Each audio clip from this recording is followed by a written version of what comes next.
Welcome back. President Biden faces an impeachment inquiry in the House, flagging poll numbers across the country and a primary challenge from the Democratic presidential nomination.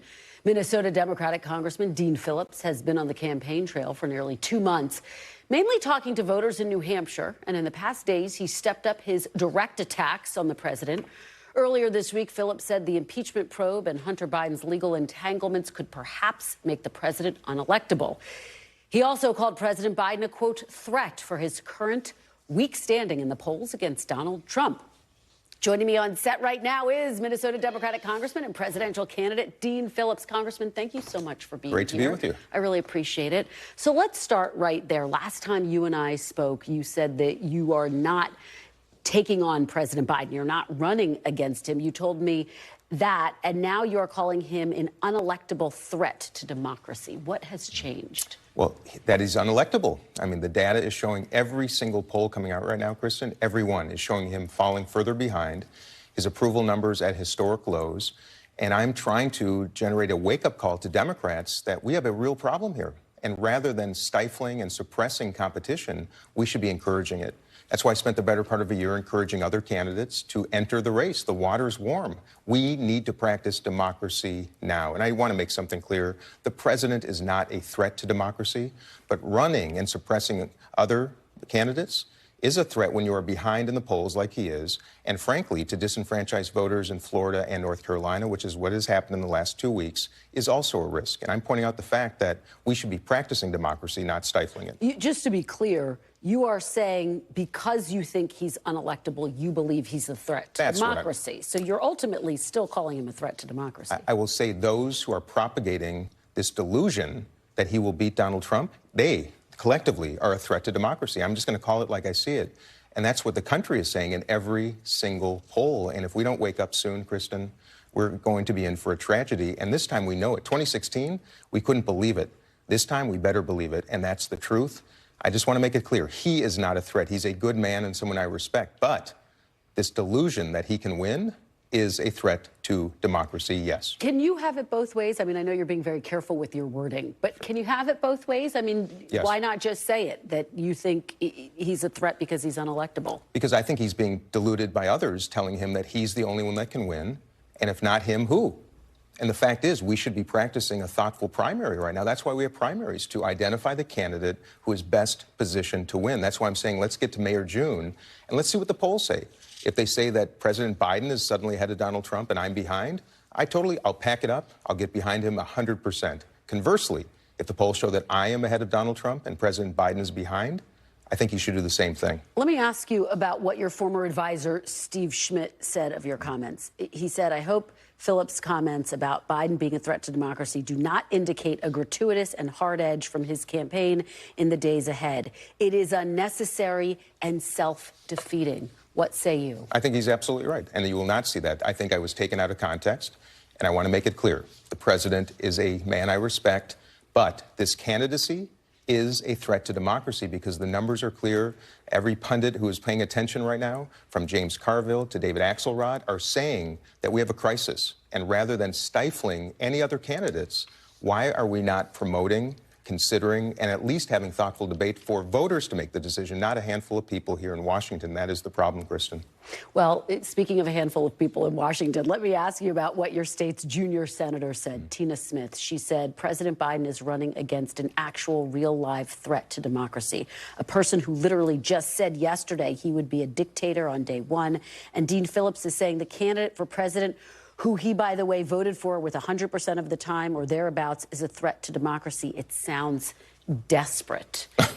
What's desperate is propagating the campaign of a man who's going to lose to the most dangerous man in the world. And I don't understand how Democrats are circling the wagons behind an unelectable ticket, period. And by the way, if the data said something different, my goodness, you think I would be doing this, putting myself, my family through this? Absolutely not. The fact of the matter is we have data, we have polling, and show me one. Show me one. The battleground state poll that just came out today shows President Biden losing to Donald Trump in every single one of the 7 battleground states. His historically low approval numbers at 37%. Senators can say what they want. House members can say what they want. The fact of the matter is over 50% of Democrats, 83% of Democrats under 30 want a different nominee, and I'm the only one out of 250 members of Congress, Democrats in Washington, saying the quiet part out loud. Democrats would argue we have a year left. This polling may be an indicator of where things should go, but are you not harming his run for re-election by speaking out against him, by chipping away potentially at his support around? No, Kristen, I'm running because of his standing in the polls.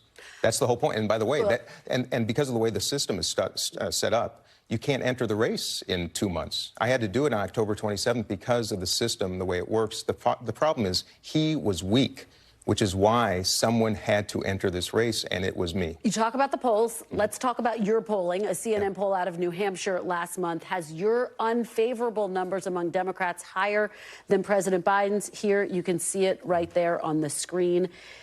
So if you are actually polling lower than President Biden, how are you the alternative? President Biden has been in Washington for 50 years, and America doesn't know me.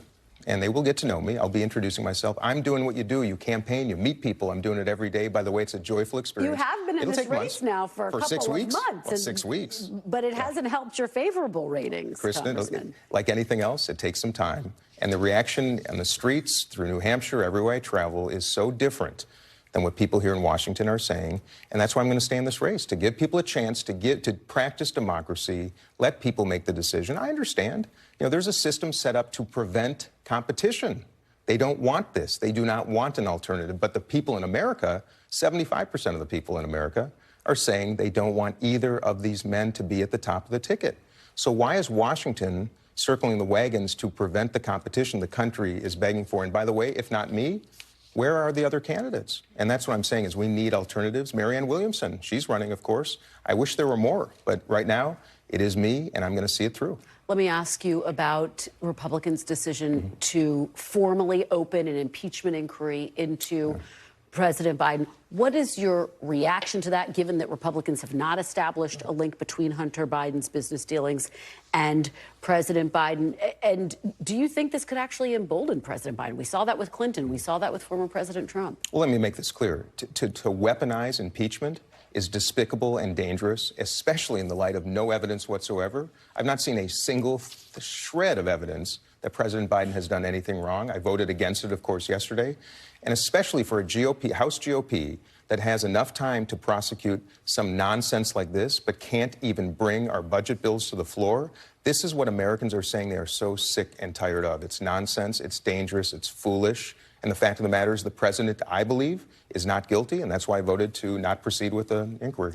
Very quickly, before I let you go, Senator Leader Chuck Schumer has said he wants the Senate to stay. He wants them to vote on an aid package to Israel, Ukraine, and the border. Do you think that's realistic? Do you see something getting done? What are you hearing? I do, and I hope so. And I hope next week we come back. In fact, I'm a Democrat who's going to say, again, the quiet part out loud. Yes, we should be supporting Ukraine. Yes, we should be supporting Taiwan. Yes, we should be supporting Israel. And yes, we should be supporting Palestine, a new Palestinian state. And we need to secure the border. It's true. I'm sick of the nonsense and dysfunction. We have to do all of them, and we should do it fast. So very quickly, you would vote for a bill that has tougher asylum laws and tougher parole? I think we should actually make asylum something you filed for in countries of origin and save the horrible journey people have to make, the $10,000 that they pay to the Mexican cartels right now.